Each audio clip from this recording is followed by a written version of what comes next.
man has been some type of way abusive to them with their mother. So just to show that loving and caring, there was a camping trip that Breaking Free did. It would have been awesome if like churches or something like that, because I think there was only maybe 3 children out of like 36 units who've ever gone fishing.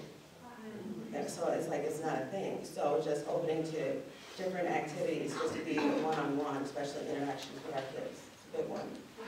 And provide the tool, provide the fishing licenses. Provide the fishing licenses.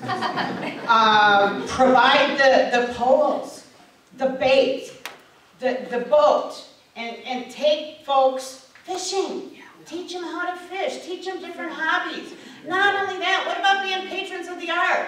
What about taking folks to a play, or the opera, or just to experience this, because this develops our schema, as you all know. I hate even talking to y'all because y'all are smart. Super smart. We're coming to the most prestigious town and county in the United States, Dane County. We all know that the University of Wisconsin at Madison is one of the best universities in the United States.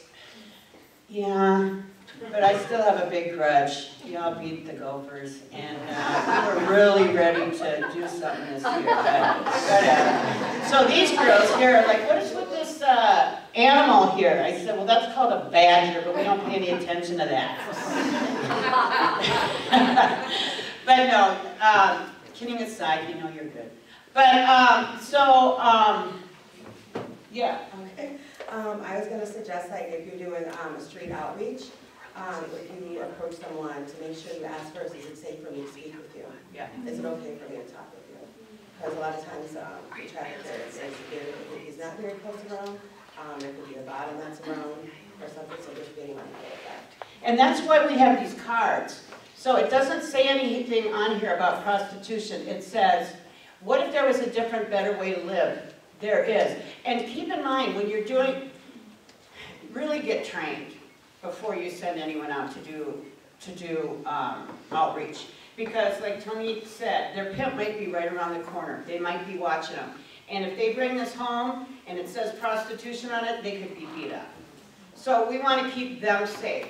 And then, you know, just know how to do outreach effectively. We have, the gentleman who was here probably has training videos, but there's an organization called Streetworks in Minneapolis, Minnesota, and they have free training videos that you can download. And they do a really, really good job with that. Jean, how much time do we have? You've got, well, we want to take some questions, so maybe 15 more minutes of you guys. Okay. All right.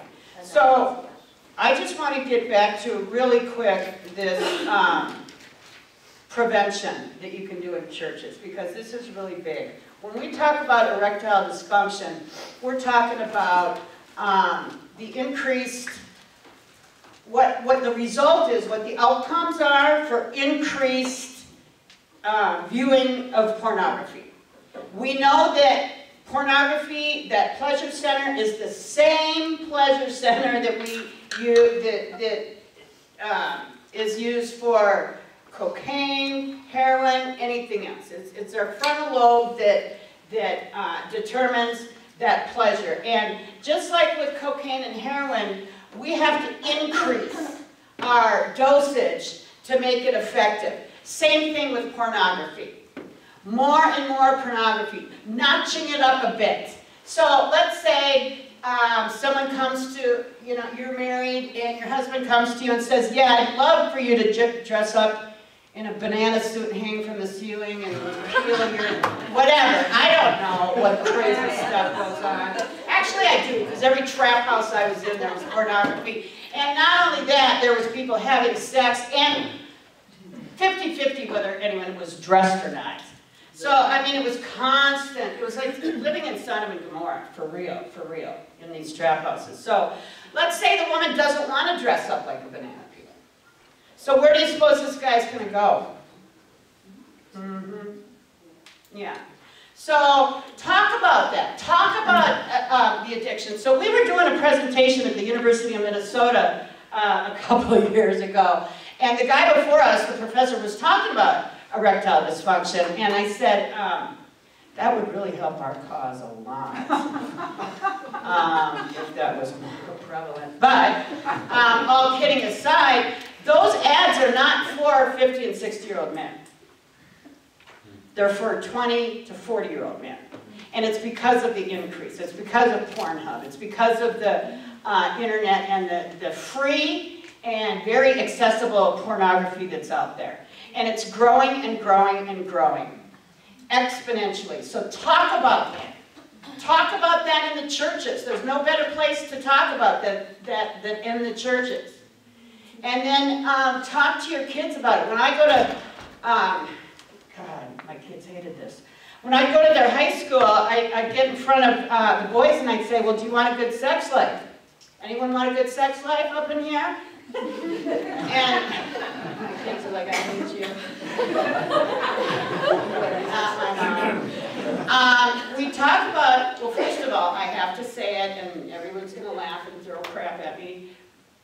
Just remain a virgin. Just wait until you get married, but they're not going to listen to that. But that's the right answer, because that's where we're going to get the best relationship and the whatever. But I said, don't watch pornography. For real, guys, don't get involved in pornography. So that's one of the things, because you will not be able to have that same relationship. You're not going to be able to have that same orgasm. You're not going to be able to have that same experience the more that you are introduced to pornography and the more times that you have sex. So it's very important, and it needs to come from the church.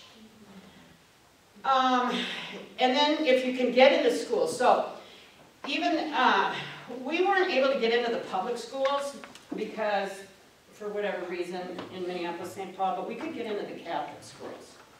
They're all like, heck yeah, come in and talk, you know, because of all the scandals. So we went to all the Catholic schools. And then we hit some of the public schools. We'd have to do it after school, though, because the PTA, the folks didn't want us to do it during school. We don't want our high schoolers to know about sex. Are you kidding me? Are you kidding me? So, whatever. But we've got, there are some curriculums for schools. And the gal last night was talking about bystander training. There is bystander training. And where you can find that, I'm going to tell y'all where you can find it right now. It's not listed under bystander. That's probably why, if you Google it, it's not going to come up. So if you go to the National Center for Human Trafficking, or the National, I think it's the National Center for Human Trafficking. They have what's called screening toolkits. Okay? So if you look under a screening toolkit, you can modify that and adapt that to some bystander training. Because I just got finished working on one with the Department of Health. It took us about 6 months. It identifies how you would approach a youth or how you would approach an adult respectively. Because you don't want to walk up to someone and say, hey Rachel, you've been human trafficked? You're going to be like, what is that? You know, what is that? Nobody knows what that is if you're doing it and if you're in the life. Or, so you have to develop those relationships, because you don't want to come right up to someone either and say, Julie, have you traded sex for a place to stay tonight? You know, that's not going to work like that. So these toolkits will help you identify those that are at high risk, but they'll also give you some concrete tools on how to address this. So there's the SEY, which is sexually exploited youth, and then there's also an adult toolkit. So I would use those. Polaris, I know, has some good resources as well. Shared Hope International has some good resources. So go to those websites and download those, because they're all free. And I work on many committees, internationally and nationally, to put these things together. And they're usually funded by the Department of Defense, or OJP, Office of Justice Programs. So they're free. So let's cover KJ. Could you please talk about prayer and intentional prayer? So also we have a Sisters of Survival group, SOS, that meets once a week, where it's a survivor-led group where we each week, it's a 14-week program, and at the end there's a big graduation, and it's breaks apart, takes apart prostitution, and so you can learn a language for what you've experienced. We have a prayer book where women can write down their prayer requests,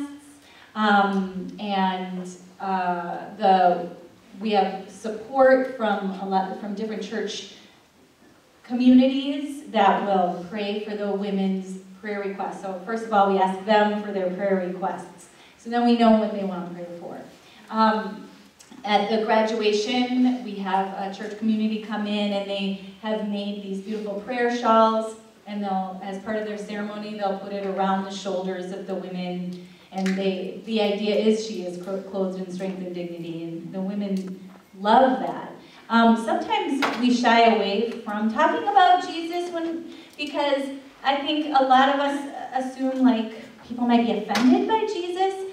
But here's the reality. I started a Bible study at Breaking Free. I do it on my lunch break because technically I'm not really allowed to, because we're not a Christian organization. But I had someone tell me like, go very slow in the beginning. And so I'm like trying to do like, Jesus died on the cross. Let's look at what that means. And we got to the real stories about like, you know, Rahab and the adulteress and just all those beautiful stories. And the women already knew those stories. They already heard those things. They want to talk about it. And so we don't want to assume that just because somebody is experiencing sexual exploitation, they must not know Jesus. We don't know what Jesus is going to do in their hearts, first and foremost.